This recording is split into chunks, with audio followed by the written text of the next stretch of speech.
Hello students, welcome to B pharmacy. तो चलिए start करते हैं हमारा new lecture number 2 of chapter number 2 unit 3 का। तो हम बात कर रहे हैं pharmaceutical analysis B pharmacy first semester का। फ्री लेक्चर्स मिलेंगे यहाँ पर। हम लोग आज का टॉपिक रहने वाला है क्लासिफिकेशन ऑफ कॉम्प्लेक्सोमेट्रिक टाइट्रेशन। आज का क्लासिफिकेशन रहेगा आज का टॉपिक रहेगा क्लासिफिकेशन ऑफ कॉम्प्लेक्सोमेट्रिक टाइट्रेशन। हम लोग ने पिछले वीडियो में कवर किया था कि दैट कॉम्प्लेक्सोमेट्रिक टाइट्रेशन होता क्या, इंट्रोडक्शन बेसिकली वीडियो देखा था पिछला लेक्चर, जो लेक्चर नंबर 1 था। लेक्चर नंबर 2 में हम लोग क्लासिफिकेशन ऑफ कॉम्प्लेक्सोमेट्रिक टाइट्रेशन पढ़ेंगे, फिर ईडीटीए क्या होता है वो देखेंगे। ठीक है, तो pharmaceutical analysis B pharmacy first semester, बाकी एचईपी का भी यूनिट 2 यूनिट 1 कवर कर दिया, बाकी सब सब्जेक्ट का यूनिट 1 यूनिट 2 कवर किया है, आप जाके देख सकते हो। ठीक है, एक एक यूनिट सबका हम लोग कवर कर रहे हैं। तो चलिए स्टार्ट करें। ठीक है, तो ईडीटीए क्या होता है, हम लोग ने पिछले लेक्चर में जो लेक्चर नंबर 1 था उसमें देखा था। ईडीटीए कॉम्प्लेक्सोमेट्रिक टाइट्रेशन में एज अ टाइट्रेंट यूज होता है मोस्टली। ठीक है, तो इसका फुल फॉर्म भी हम लोग ने देखा था, वापस से देख लो। Ethylene diamine tetra acidic acid, ethylene diamine tetra acidic acid मतलब यही होता है, ethylene diamine tetra acidic acid का इसका फुल फॉर्म होता है। ठीक है, आपको बोला था पिछले वीडियो में कमेंट करने का इसका फुल फॉर्म। ठीक है, चलिए। It is used in the form of disodium EDTA. It is used in the form of disodium EDTA.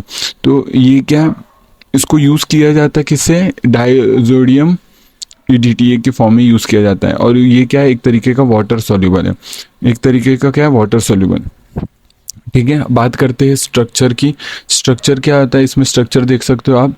ठीक है, पूरा आपको लिख के याद रखना है, इंपॉर्टेंट है, स्ट्रक्चर आपको याद रखना है। ये वाला यहाँ से यहाँ तक थोड़ा बड़ा है, बाकी आप खुद से लिख लोगे तो लगभग यहाँ तो सेम कंपाउंड है। देखो यहाँ पर सेम है, और बस ये याद रखना है। तो सिंपल सी बात है। ठीक है, सिंपल है, याद हो गया। नहीं याद हुआ, चलो मैं याद कराता हूँ। ये देखो COOH CH2, फिर सेम चीज़ यहाँ लिखो, सेम चीज़ यहाँ लिखो, और सेम चीज़ यहाँ लिख दो। ठीक है, यहाँ सेम चीज़ लिख दो, और फिर यहाँ पर क्या था, CH2 N। सिंपल हो गया। देखो यही चीज़ है, तो हो गया ना याद। तो बस वही आपको लिख के याद रखना है। बाकी ये मॉलिक्यूलर फॉर्मूला आपके सामने है, उसका मॉलिक्यूलर वेट आपके सामने 292.24। ठीक है, अब बात करते हैं, ये मोस्टली यूज़ हम लोग ने पिछले वीडियो में देखा था, मोस्टली यूज है टाइट्रेंट इन कॉम्प्लेक्सोमेट्रिक टाइट्रेशन। ये भी हो गया। ईडीटी होता क्या वो देख लें। EDT is ethylene diamine tetra acidic acid used in the form of disodium EDT, mostly use as titrant in complexometric titration. ठीक है, हो गया। अब बात करते हैं आगे, classification of complexometric titration. Classification देख लेते हैं, जो आज का मेन टॉपिक है। क्लासिफिकेशन में हम लोग 4 टाइप के देखेंगे। डायरेक्ट टाइट्रेशन, बैक टाइट्रेशन जिसको इनडायरेक्ट टाइट्रेशन भी बोलते हैं, रिप्लेसमेंट टाइट्रेशन, और एल्केलीमेट्रिक टाइट्रेशन भी बोलेंगे। ठीक है, तो ये 4 टाइप के। चलिए स्टार्ट करते हैं। पहले direct titration. Direct titration simple है, ईडीटीए को एज अ टाइट्रेंट यूज करेंगे। ठीक है, और सेम एसिड बेस्ड टाइट्रेशन के जैसा ही है ये भी। ठीक है, और बात करते हैं, it is the simplest method of complexometric titration. EDTA mainly use है टाइट्रेंट। ठीक है, एंड पॉइंट क्या होगा, वही कलर चेंज हो जाएगा कंपाउंड का, तो एंड पॉइंट पता चल जाएगा।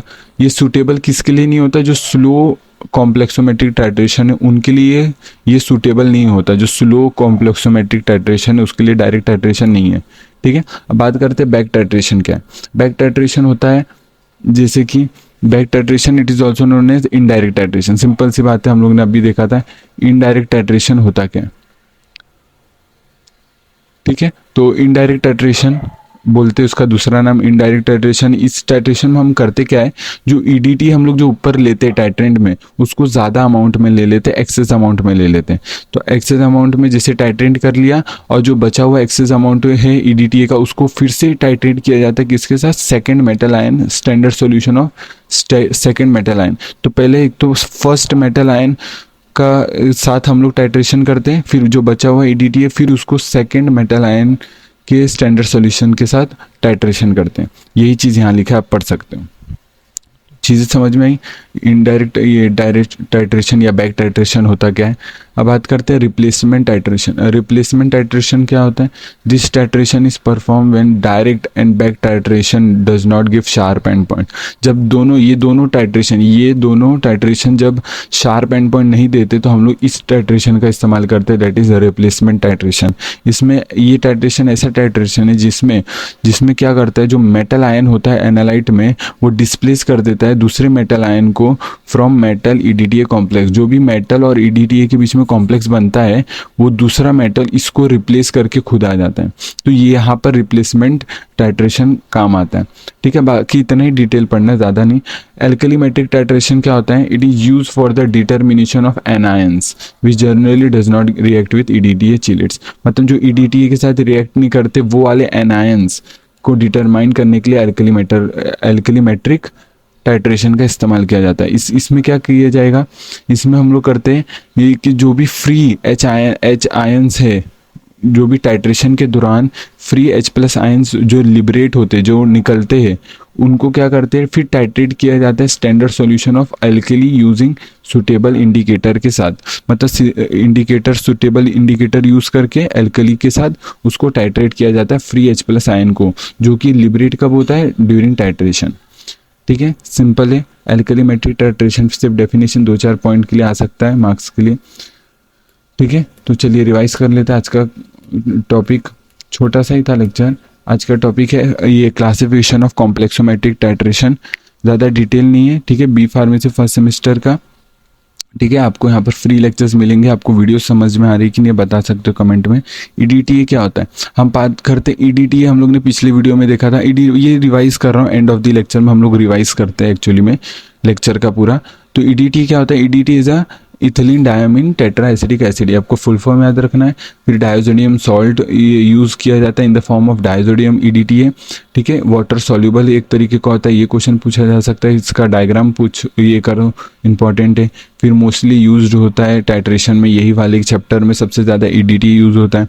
फिर क्लासिफिकेशन की बात करें तो डायरेक्ट टाइट्रेशन देख लेते हैं। Direct titration same acid based titration, जो तब से जो अभी तक पढ़ के आ रहे वो एसिड डायरेक्ट टाइट्रेशन ही है। ठीक है, जिसमें ये ईडीटीए को एज अ टाइट्रेंट लिया जाता है, फिर नीचे एनालाइट सॉल्यूशन कोनिकल फ्लास्क में रखा जाता है। ईडीटीए को फिर टाइट्रेंट किया जाता है सीधा डायरेक्ट किसके साथ? एनालाइट सॉल्यूशन के साथ यूजिंग इंडिकेटर। ठीक है, तो ये किसके लिए सूटेबल नहीं होता? जो स्लो कॉम्प्लेक्सोमेट्रिक टाइट्रेशन होते हैं उनके लिए सूटेबल नहीं होता, यूज़ नहीं करते उनके लिए।